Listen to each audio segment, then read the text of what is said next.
Hi, Web3 enthusiasts. I'm Jarvis, and in today's video, we'll talk about how stablecoins works. Get ready to dive in.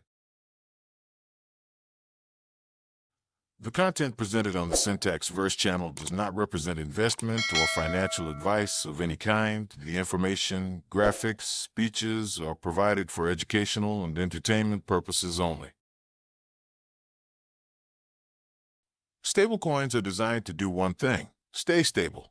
But in crypto, even stability comes with risks.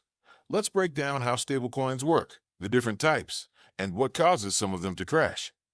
A stablecoin is a type of cryptocurrency that's pegged to the value of another asset, usually the US dollar. So one stablecoin is equals to $1. They're used to move money quickly, avoid volatility, and interact with DeFi without converting back to fiat. You'll find stablecoins in trading pairs, yield farming, lending platforms, on-chain payments, cross-border transfers. They're essential to the crypto economy, but not all stablecoins are created equal. The three main types of stablecoins are: number one, fiat-backed stablecoins. These are backed by real-world cash or assets held in reserves. Examples: USDT, Tether, USDC, Circle, True USD. Each token is supposed to be backed by $1 in a bank. This makes them easy to trust, but also means they're centralized. If the issuer freezes your wallet or goes offline, you're stuck. Number two, crypto collateralized stablecoins. These are backed by other crypto assets locked in smart contracts. Example: DAI by MakerDAO. DAI is usually over-collateralized for every $1 of DAI. There might be $1.50 worth of ETH backing it. It's decentralized and transparent, but still depends on volatile assets and liquidation rules to stay balanced. Number three, algorithmic stablecoins. These use code, not collateral, to maintain their peg. They burn and mint tokens based on supply and demand. Example: Terra USD, which collapsed. When the system fails, there's nothing backing the stablecoin. The peg breaks and value disappears fast. How are pegs maintained?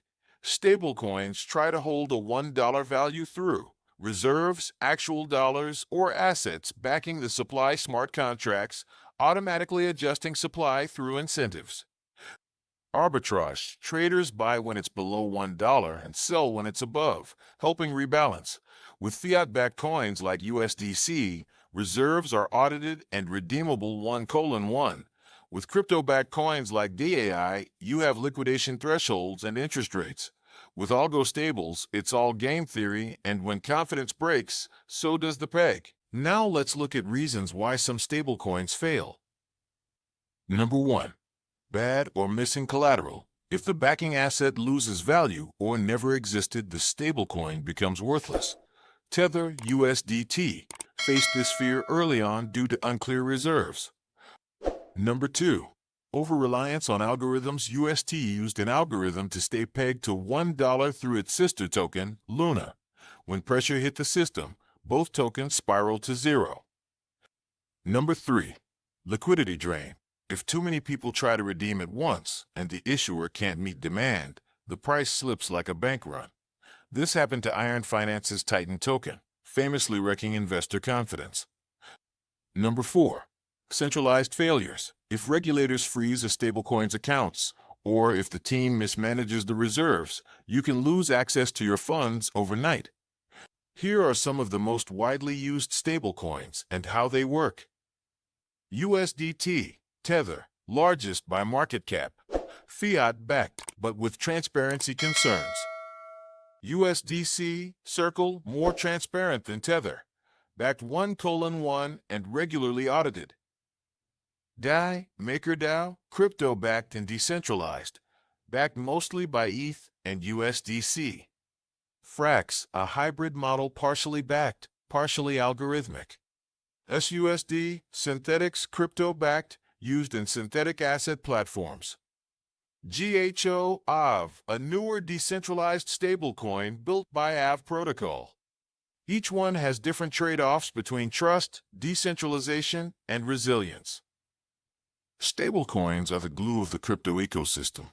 They let us hold value, trade instantly, and interact with DeFi at scale. But not all stablecoins are safe. Look beyond the $1 label. Ask, is it collateralized? Can it survive stress? Who controls it, and can they shut it off? Thanks for watching the video, guys. See you all in another Web3 course. Goodbye.